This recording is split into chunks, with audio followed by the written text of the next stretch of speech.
Olá, amigo mecânico, este é o Mecânico Responde, o quadro em que solucionamos as dúvidas que chegam até a redação da revista O Mecânico. Nós enviamos as perguntas de vocês para as fabricantes de autopeças, montadoras e nossos consultores técnicos, e estas são algumas das respostas que chegaram para nós. Hoje nós estamos com o professor Fernando Landulfo, nosso consultor técnico da revista O Mecânico e professor de engenharia da FMU. Professor, muito obrigado mais uma vez por ter aceitado o convite. É sempre um prazer auxiliar a revista O Mecânico e aos nossos guerreiros das oficinas. Maravilha. Vamos à primeira pergunta do dia, sobre câmbio CVT.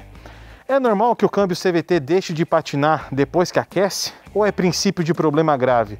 O meu, quando está frio, após andar uns metros e o sistema ou aquecer, para de patinar e fica normal. Jorge Luiz Barros. Olha, Jorge, não é normal não. O câmbio CVT, assim como qualquer transmissão automática convencional, não pode patinar. Se você está com problema de patinação a frio, você pode estar com problema de lubrificante ou de pressão hidráulica dentro do sistema. Aí eu vou te fazer algumas perguntas. O lubrificante está dentro da data de vencimento? O lubrificante é aquele recomendado pelo fabricante? Seria bom você dar uma verificada nesses fatores, tá ok? Vamos à próxima pergunta, também tem a ver com CVT. Gostaria de saber o que acontece com a transmissão CVT quando você coloca o câmbio no drive e fica com o pé no freio. Essa é uma dúvida que muita gente tem. Esse procedimento por muito tempo desgasta algum tipo de peça dentro do câmbio? Bom, nós temos que lembrar o seguinte, o câmbio CVT, assim como qualquer transmissão automática, tem atrito envolvido quando nós acionamos o drive. Então, mesmo lubrificado, sim, existe atrito e sim, existe um desgaste. É um desgaste pequeno, previsto no projeto da transmissão, ok? Manter essa condição durante muito tempo, o muito tempo é muito relativo. O que é muito tempo? 2 minutos, 3 minutos, 1 hora? Sim, pode provocar um desgaste, mas não é um desgaste acentuado. Esse desgaste está previsto no projeto da transmissão. Qual é a minha recomendação no caso de imobilização do veículo por mais de 2 ou 3 minutos? Coloque-se a transmissão em neutro, o sistema vai desacoplar, as pressões do sistema vão cair e você vai evitar o desgaste excessivo. E se você for ficar parado por 15 minutos, meia hora, não custa colocar em parque, né? O parque e o neutro, o efeito é o mesmo. Você tira o torque do sistema de transmissão. Você deixa a transmissão sem torque e, consequentemente, sem atrito excessivo. Perfeito. Vamos à próxima pergunta. Essa é uma pergunta que foi deixada para a gente na matéria que nós fizemos sobre cambagem. Ela está publicada na nossa edição de dezembro de 2018 e você pode consultá-la no nosso site e os links estão aqui na descrição do vídeo, ok? Pergunta do Marcelo Soares. Na suspensão McPherson, onde não existe regulagem, se o camber não estiver dentro do especificado, deve-se encontrar a peça torta e substituir? Ou seja, troca o amortecedor, não resolve. Troca também a bandeja inferior, buchas e não resolve. Troca-se então a manga de eixo e resolve. É assim então, tentativa e erro? Qual o roteiro? Não ficou claro para mim. E outra, se trocar tudo e não resolver, o problema estará na estrutura do carro, monobloco, alojamento da torre do amortecedor na lataria? Como resolver esse dilema para o amigo mecânico na oficina? Não se trata de tentativa e erro, mas sim de análise.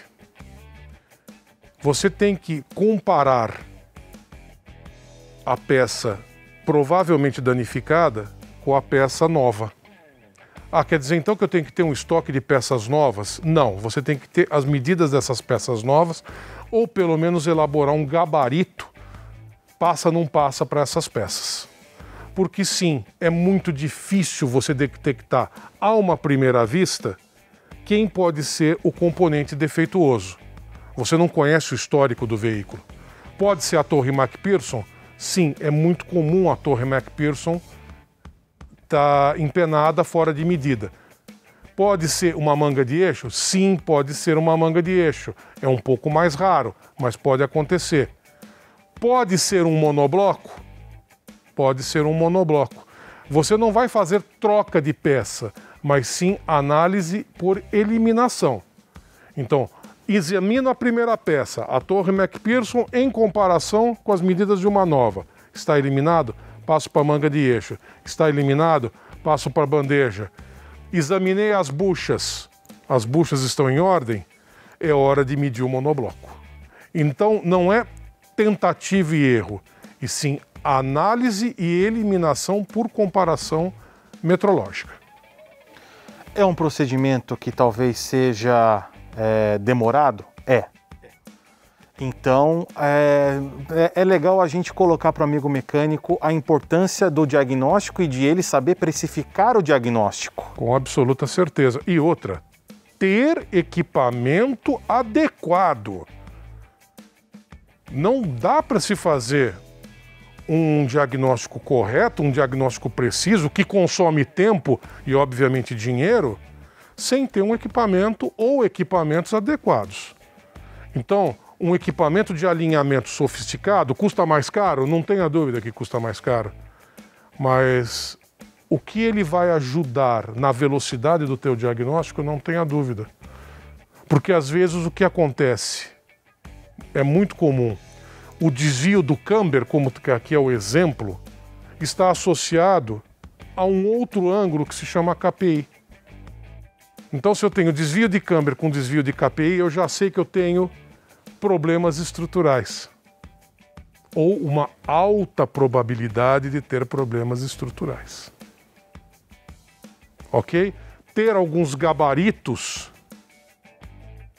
que tenham as medidas de algumas peças importantes das suspensões, pelo menos aquelas de maior incidência, vai te facilitar a vida. Com absoluta certeza. Muitos desses gabaritos não são vendidos.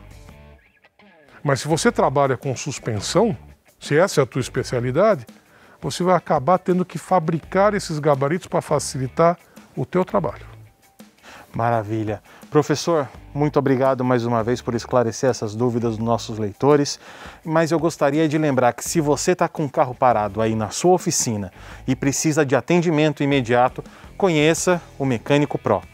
O Mecânico Pro é uma ferramenta que te auxilia com as dúvidas do dia a dia na oficina, com atendimento imediato de técnicos especializados da indústria. Ter um carro parado na oficina esperando saber qual o torque adequado do parafuso ou encontrar o esquema elétrico? Consulte o Mecânico Pro.